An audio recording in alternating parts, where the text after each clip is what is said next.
Les non-dits en direct. Ici, on dit ce que d'autres préfèrent taire.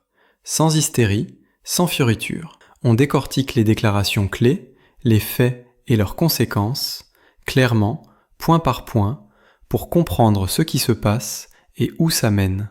Si ce format vous plaît, abonnez-vous dès maintenant, mettez un like et laissez votre avis en commentaire. Votre opinion compte.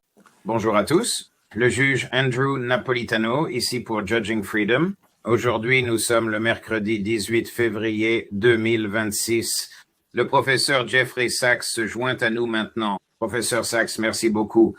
Avant d'aborder cette lettre extraordinaire que vous venez d'écrire au Conseil de sécurité des Nations Unies concernant l'Iran, j'aimerais vous poser une ou deux questions sur la Russie, si vous le permettez. Pensez-vous que les négociations États-Unis, Russie, Ukraine sont sérieuses ou simplement un simulacre? Eh bien, elles sont sérieuses d'une certaine manière, car je pense que l'administration Trump voudrait en fait que cette guerre se termine. Mais elles ne sont pas conséquentes parce qu'elles ne sont pas gérées de manière compétente par le côté américain. Trump, nous le savons, est une personne instable, changeante, myope, et ce que nous avons, ce n'est pas de la vraie diplomatie ou des négociations, mais un processus très désordonné, étrange, dans lequel Trump veut paraître bien à tout moment, ce qui signifie qu'il y a juste une grande improvisation dans les actions quotidiennes. Un jour, Trump dit « Oui, nous allons mettre fin à la guerre et nous sommes d'accord avec la position russe et des accords ont été conclus à Anchorage, en Alaska. » Puis, les Européens arrivent où Lindsey Graham intervient en disant « Non, non, Poutine est diabolique. Nous devons faire quelque chose. Oui, Poutine est diabolique. Nous allons punir ceux qui traitent avec la Russie. » Et cela est tellement inconséquent. Trump n'est bien sûr pas assez compétent pour expliquer quoi que ce soit au peuple américain. Il n'est pas capable d'expliquer quel est l'engagement américain, quel est l'intérêt de l'Amérique, comment cette guerre a commencé, comment elle peut se terminer. Et donc, parce que Zelensky et son gang qui gouverne par décret dans un système massivement corrompu ne veut pas mettre fin à la guerre. Et Trump ne semble pas comprendre ou savoir assez ou être assez cohérent ou avoir une capacité d'attention assez longue pour mener à bien ce qui serait bon pour lui politiquement. Alors si vous me demandez, sont-ils sérieux? Eh bien, il y a un moyen de mettre fin à cette guerre. Il y a en fait des questions spécifiques et des moyens spécifiques pour mettre fin à cette guerre. Et si nous avions un président compétent, le président l'expliquerait. Il y a la question de l'élargissement de l'OTAN. L'élargissement de l'OTAN était une mauvaise idée et nous mettons fin à cette idée parce qu'elle signifiait une insécurité pour le côté russe. C'est simple à dire. Il y a la question de savoir quel type de sécurité est nécessaire et la sécurité doit évidemment être une sécurité pour l'Ukraine et pour la Russie afin que nous n'ayons pas un déclencheur d'une autre guerre. Cela peut être expliqué. Et puis, on peut aborder la question du territoire et nous pouvons discuter de l'histoire de ce différend territorial et comprendre s'il y avait de l'honnêteté de la part d'un président qui pourrait expliquer au public que la raison de ce différend territorial est que lorsqu'il y a eu une tentative non d'échange territorial de l'Est de l'Ukraine, mais d'autonomie politique comme moyen de faire la paix, appelé l'accord de Minsk II, les États-Unis ont sapé un accord qui avait été conclu et ratifié par le Conseil de sécurité de l'ONU. Ce que je veux dire, juge, c'est qu'un président cohérent, compétent et informé. Le président pourrait mettre fin à cette guerre en expliquant les paramètres, les conditions, la perspective américaine et les termes sur lesquels ce conflit devrait se terminer. Et quand il y a les mensonges et toutes les autres pressions qui viennent de partout, du complexe militaro-industriel ou de la Silicon Valley qui veut tester davantage ses drones ou de Zelensky ou de quoi que ce soit, un président capable pourrait expliquer non, nous sommes les soutiens de cela. Ça va se terminer parce que nous avons besoin de paix. Trump, je pense même qu'il le croit et ce serait bon pour lui politiquement, mais jusqu'à présent, il n'a pas montré la compétence pour pouvoir y parvenir. Attribuez-vous une quelconque signification à l'arrivée aux mêmes négociations trilatérales dont vous avez parlé, du vice-ministre russe des Affaires étrangères comme négociateur principal, ou est-ce que les Russes font confiance aux Américains? Personne ne fait confiance à personne parce que personne ne parle très clairement. Les Européens sont complètement dépassés ici. Zelensky n'est pas seulement un comédien pas drôle dépassé par les événements, mais il est à la tête d'une cabale qui pourrait probablement l'éliminer ou essayer de l'éliminer s'il essayait de faire autre chose comme réellement signer un accord auquel il avait consenti en mars 2022 que les États-Unis ont stoppé à ce moment-là. En d'autres termes, ce n'est pas une situation de confiance parce qu'il n'y a pas de maturité dans ce processus, il n'y a pas les conditions pour la confiance. La confiance, c'est de mettre les problèmes clairement sur la table. Vous expliquez à vos propres publics de quoi il s'agit. Vous expliquez comment nous en sommes arrivés là. Ce qui, si Trump ne voulait vraiment pas s'approprier la guerre, il avait des raisons d'expliquer. C'est Obama qui a tant fait pour orchestrer le coup d'État de février 2014 et qui a très imprudemment soutenu le coup d'État qui a installé tout ce groupe furieusement pro-OTAN qui a créé les conditions de la guerre et qui n'a pas réussi à mettre en œuvre les accords de Minsk. Trump a eu gain de cause, mais nous n'avons tout simplement pas le niveau de sophistication requis dans ce genre de situation. Des ordres compliqués comme celui-ci pour qu'il puisse s'en sortir. Donc je ne pense pas que ce soit purement les intérêts personnels ou les mensonges qui maintiennent cela. Je pense que c'est de l'incompétence.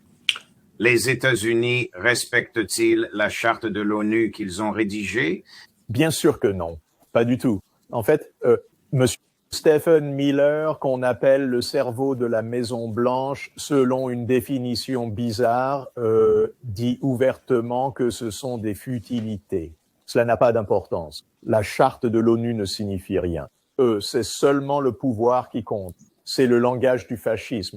Ce n'est pas le langage de la démocratie qui dépend de l'état de droit, qui est basé sur l'état de droit. Et l'idée qu'il n'y a pas de règles de droit international serait une grande surprise pour la plupart des présidents américains sur plus de 2 siècles, excusez-moi, qui comprenaient les traités et se souciaient des traités. Et la charte de l'ONU est un traité que le Sénat des États-Unis a ratifié en juillet 1945. Ce n'est pas juste quelque chose qu'on nous a brandi. Elle a été rédigée, le premier brouillon par les États-Unis sous la direction du président Franklin Roosevelt. Elle a été négociée par les États membres fondateurs de l'ONU, puis ratifiée par le Sénat des États-Unis, ce qui en fait la loi du pays en vertu de la Constitution américaine. Mais est-ce que les États-Unis respectent la charte de l'ONU? Non, pas un instant. À quel point le retrait des États-Unis du JCPOA par Trump a-t-il été un acte destructeur? Il y a eu des problèmes, excusez-moi, concernant l'inquiétude de l'Iran. Acquérir une arme nucléaire. Et ces inquiétudes remontent à des décennies. Et les Iraniens ont déclaré à plusieurs reprises que, pour des raisons religieuses uniquement, sur ordre du guide suprême, ils ne visent pas à obtenir une arme nucléaire. Et ils tiennent cette position depuis plus de 30 ans. Israël a affirmé, et c'est surtout Bibi Netanyahou, que l'accès aux armes nucléaires se produirait dans une semaine, un mois, un an, et il le dit depuis 1996. Bibi Netanyahou est absolument l'un des menteurs les plus odieux au monde et l'un des dirigeants les plus destructeurs du monde qui a entraîné les États-Unis dans plus de mésaventures terribles que quiconque, et il a tort sur cette question depuis des décennies. Mais cela fait des décennies qu'Israël a pour but de renverser le gouvernement iranien. Maintenant, le JCPOA, le plan d'action global conjoint, était un accord négocié entre l'Iran et les 5 membres permanents du Conseil de sécurité de l'ONU et l'Allemagne, donc appelé le P5+1, conclu en 2015, qui aurait placé le programme nucléaire iranien sous la surveillance la plus stricte de l'Agence internationale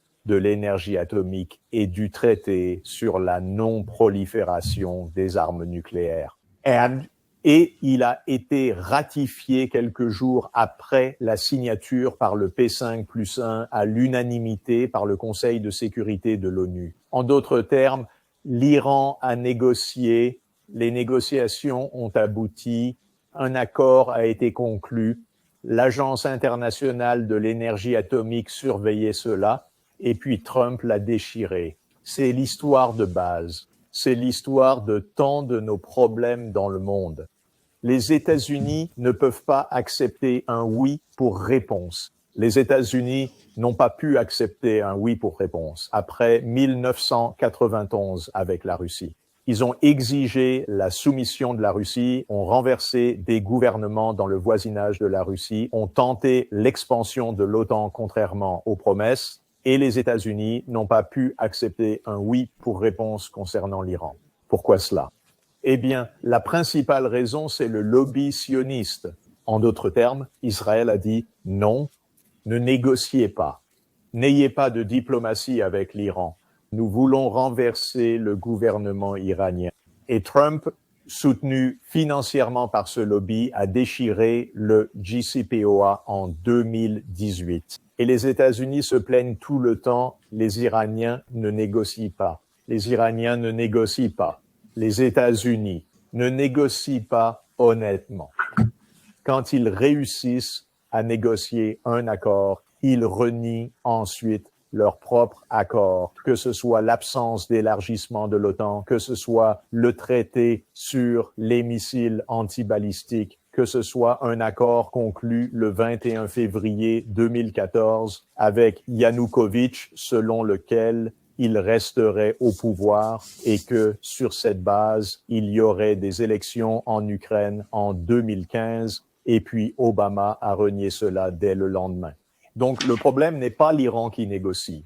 Le problème, c'est que les États-Unis, non seulement ne croient pas en la charte de l'ONU, mais ils ne croient même pas en leur propre parole, qui est pratiquement sans valeur, parce que Quels sont les États-Unis répudient leurs propres négociations. Quels sont les risques stratégiques de mener une guerre avec l'Iran, une guerre américano-israélienne contre l'Iran?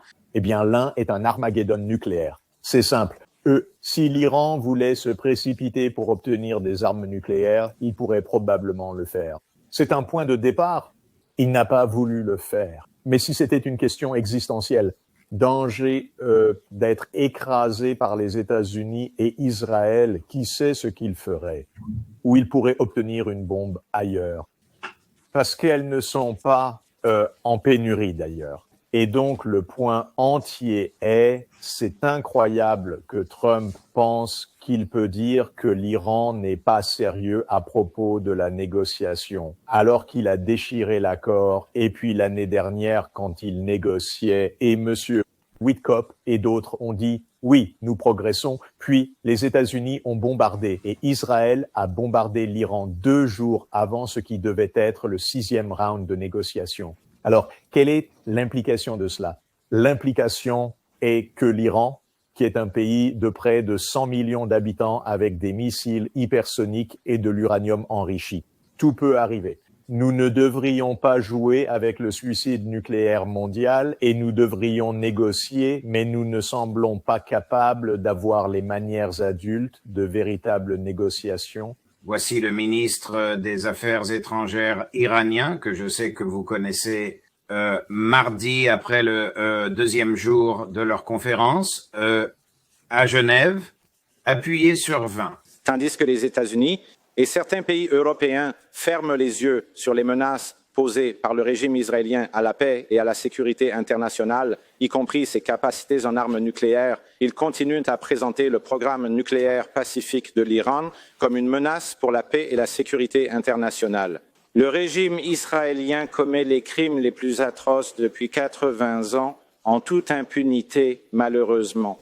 En moins de 2 ans, il a attaqué 7 pays de la région, tandis que plus de 70 000 personnes ont été massacrées à Gaza dans le cadre de son génocide colonial. Il n'y a pas de crime qu'il n'ait pas commis, ni de ligne rouge qu'il n'ait pas franchie. Monsieur le Président, les États-Unis et certains États européens persistent dans l'imposition de sanctions illégales, de menaces militaires, dans l'engagement de postures de force et dans l'émission de références explicites à l'utilisation possible de la force par les États-Unis, y compris des déploiements militaires significatifs dans la région. De telles actions constituent une violation continue de l'interdiction de la menace ou de l'utilisation de la force telle qu'inscrite à l'article 2, paragraphe 4 de la Charte des Nations Unies et doivent être immédiatement et inconditionnellement arrêtées. N'a-t-il pas 100% raison? Oui, chaque mot est exact. Pour les spectateurs qui pourraient consulter en ligne la Charte des Nations Unies, si vous allez à l'article 2, paragraphe 4, il est dit qu'aucun État membre des Nations Unies ne peut utiliser la menace de la force ou la force contre la souveraineté d'un autre État. La menace de la force. Chaque fois que Trump poste sur Truth Social, il ferait mieux de faire attention. J'ai 4 groupes de task force de porte-avions qui se dirigent vers l'Iran et ils savent ce qui va se passer. Ils savent ce que notre attaque de l'année dernière signifiait.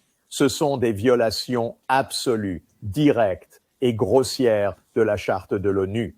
Ce sont des menaces de force. Nous savons que cela va, bien sûr, au-delà des menaces de force. Ils ont bombardé l'Iran l'année dernière, puis notre propre secrétaire au Trésor a expliqué dans un discours à Davos, lors d'une interview à Davos avec Fox Business le 20 janvier, juste le mois dernier, que les États-Unis ont délibérément écrasé l'économie, pressé l'Iran, fait chuter la monnaie en utilisant les sanctions américaines pour stopper le flux de dollars vers l'économie iranienne. Ceux qui achètent du pétrole ne paient pas pour le moment car ils ne peuvent pas utiliser les mécanismes bancaires pour transférer des dollars vers l'Iran en raison des menaces de sanctions américaines. Et donc, il y a une pénurie de dollars. La monnaie s'est donc effondrée, les importations se sont effondrées, le niveau de vie s'est effondré et les gens sont descendus dans la rue pour protester ou essayer de renverser le gouvernement. Et nous savons 2 choses à ce sujet. L'une est qu'il y a eu une forte infiltration de la CIA et du Mossad dans ces éruptions de rue. Deuxièmement, Bezant, le secrétaire au Trésor des États-Unis, a dit que c'était le plan des États-Unis et lorsqu'il a parlé des manifestations à cause de l'effondrement de l'économie, Bezant a dit « les choses se passent très bien ici ». Nous devrions donc comprendre que ce n'est pas de la diplomatie. C'est la guerre, que ce soit une guerre économique, des bombardements ou l'envoi de porte-avions, dans le voisinage iranien avec des menaces de guerre renouvelées. Tout cela est grotesquement dangereux, contraire à la charte de l'ONU et complètement inutile si notre intérêt est dans la diplomatie pacifique, ce qui n'est pas ce que veut Israël. Israël veut que les États-Unis soient en guerre. Et si nous entrons en guerre, remerciez Israël pour cela, pour le chaos que nous aurons. Voici, le grand animateur de la propagande américaine qui, comme vous le savez peut-être, ou peut-être pas, car vous voyagez beaucoup, est omniprésente dans les médias américains en ce moment. À quel point l'Iran serait dangereux. C'est absurde pour moi de le dire, mais je cite quelqu'un d'autre comme une menace pour la sécurité nationale des États-Unis. Regardez ceci. Coupe numéro 2, Chris. Mais je pense qu'il est très important pour le peuple américain de comprendre que c'est l'un des régimes les plus hostiles et aussi l'un des plus irrationnels au monde. On ne peut pas laisser des gens comme ça posséder l'arme la plus dangereuse connue de l'homme. Ce serait terrible pour notre sécurité. Ce serait terrible pour l'avenir de nos enfants. C'est l'objectif du président des États-Unis et il dispose de nombreuses options et, comme ils disent, de nombreux outils pour s'assurer que cela n'arrive pas. Tout est sur la table. Nous voulons certainement qu'Iran cesse d'être un sponsor étatique du terrorisme. Ils sont l'un des plus grands sponsors étatiques du terrorisme dans le monde. Il y a beaucoup de façons dont ils mettent en danger la sécurité nationale de l'Amérique, mais la manière la plus importante serait s'ils acquéraient une arme nucléaire. Et c'est la ligne rouge que le président des États-Unis a toujours affirmée. Oui, bien sûr, les Iraniens disent qu'ils ne sont pas intéressés par une arme nucléaire. Nous savons en fait que ce n'est pas vrai. Ils ont montré un certain nombre de choses qui prouvent clairement qu'ils sont intéressés par l'acquisition d'une arme nucléaire. Notre objectif est de nous assurer que cela n'arrive pas. Et encore une fois, le président a beaucoup d'outils à disposition pour s'assurer que cela n'arrive pas. Vous savez quoi? Je veux juste que les gens comprennent à quel point le leadership américain est incroyablement stupide, car nous semblons incapables de réfléchir à la manière d'obtenir ce que nous disons vouloir. Cela me rappelle tellement la débâcle avec la Corée du Nord, car dans les années 1990, la Corée du Nord était apparemment en train de viser une arme nucléaire, mais ils ont dit « nous négocierons avec les États-Unis ». Et les négociations étaient en cours et nous avons en fait des promesses à la Corée du Nord concernant l'énergie nucléaire pacifique, etc. Et quand George Bush Jr. est arrivé avec son conseiller John Bolton, ils ont dit non, nous n'allons rien faire de tout cela.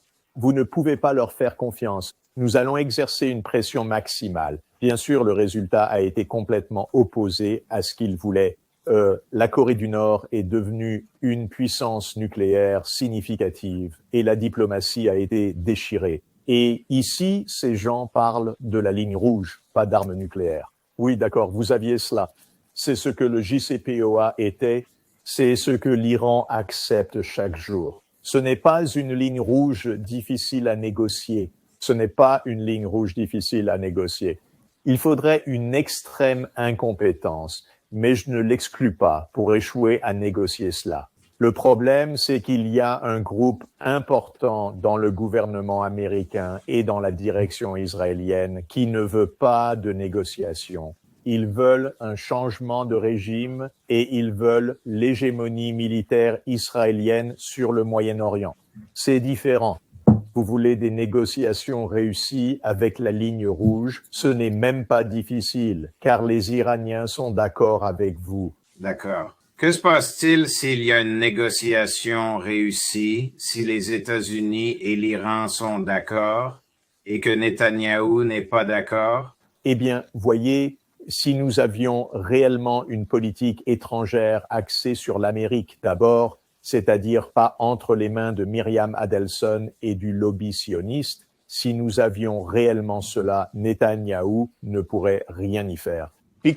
Parce qu'Israël, avec ses 8 à 10 millions d'habitants, ne peut pas combattre l'Iran avec ses 100 millions d'habitants, sans les États-Unis. Il ne peut même pas ravitailler ses avions sans les États-Unis. Il n'a pas la capacité de renseignement sans les États-Unis, la capacité de ciblage, le dôme de fer. Il ne peut rien faire sans les États-Unis. Donc, si nous avions un gouvernement américain qui disait « c'est dans notre intérêt », que l'Iran n'obtienne pas d'armes nucléaires, et c'est l'objet du traité sur la non-prolifération des armes nucléaires. C'est pourquoi il y a une agence internationale de l'énergie atomique pour surveiller tout cela. C'est pourquoi des mesures seront prises pour s'assurer que l'Iran n'ait pas la capacité de le faire sous une surveillance rigoureuse. Premièrement, cela peut absolument être réalisé. Et deuxièmement, Netanyahou ne pourrait rien faire à ce sujet si nous étions conséquents. Sauf que, d'ailleurs, je vais mentionner une terrible vérité qui pourrait être absolument simplement circonstancielle, mais en 1963, le président Kennedy savait qu'Israël se précipitait pour obtenir des armes nucléaires et il a essayé de l'arrêter très fermement. Et il a été opposé non seulement par Ben Gourion et par les Israéliens qui ont menti à plusieurs reprises au président Kennedy, mais Kennedy a été opposé par la CIA et par le chef du contre-espionnage, James Angleton. Et Angleton travaillait avec le Mossad et subvertissait la politique américaine elle-même qui avait été établie par le président John F. Kennedy. Et il y en a beaucoup qui disent que le rôle d'Angleton dans la tragédie qui a suivi n'était pas négligeable. Donc, je pense que c'est le seul point qu'un président doit pouvoir prendre des décisions qui sont pour la sécurité américaine, qui pourraient être atteintes avec l'Iran immédiatement, et doit être capable de mener à bien, et d'ailleurs, cela signifie s'assurer que notre CIA et notre appareil de sécurité se comportent correctement. Professeur Sachs, merci beaucoup.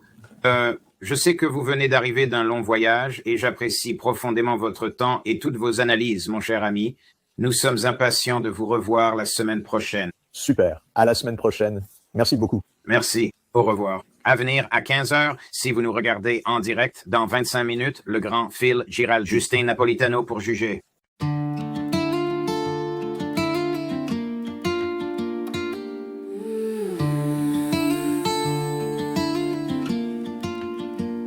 Dans le bruit des écrans, les ombres font la loi. Des titres qui s'allument puis s'éteignent sans voix. On lit entre les lignes, on suit le fil discret. Les mots qu'on n'a pas dit, les gestes qu'on promet. La nuit porte des preuves, des signes à moitié. Un chiffre, une image, un regard détourné. Si tout semble clair, c'est peut-être un décor. Nous on cherche la faille et la vérité dehors. Les non-dits, on les met en lumière. Quand le monde se tait, on écoute la poussière. Les non-dits, on recolle le sens. À froid, sans cri, mais avec exigence. Les non-dits, au cœur de la nuit, on ouvre les dossiers. Et le réel surgit. Des promesses en coulisses, des mains sous la table. Des versions officielles, trop lisses, trop hables. On compte les secondes, on suit les trajectoires. Les cartes se déplacent, échangent d'histoire. Un port, un ciel chargé, un message chiffré. Des alliances qui craquent, des pactes déchirés. Si l'info te traverse comme un courant sans fin, ici on la ralentit pour voir ce qu'elle peint. Les non-dits, on les met en lumière. Quand le monde se tait, on écoute la poussière. Les non-dits, on recolle le sens. À froid, sans cri, mais avec exigence. Les non-dits, au cœur de la nuit, on ouvre les dossiers. Et le réel surgit. On ne vend pas des peurs, on cherche des repères. On sépare le bruit des faits, la scène du mystère. Chaque phrase a son prix, chaque silence un poids. Mais la vérité respire quand on tient le cap droit. Regarde bien la trame, derrière le spectacle. Les détails sont des clés et les angles des actes. Si tu veux comprendre au lieu de simplement croire, reste avec nous, on remonte le miroir. Les non-dits, on les met en lumière. Quand le monde se tait, on écoute la poussière. Les non-dits, on recolle le sens. À froid, sans cri, mais avec exigence. Les non-dits, au cœur de la nuit, on ouvre les dossiers. Et le réel surgit. Les non-dits, on les met en lumière. Quand le monde se tait, on écoute la poussière. Les non-dits, on recolle le sens. À froid, sans cri, mais avec exigence. Les non-dits, gardent les yeux ouverts.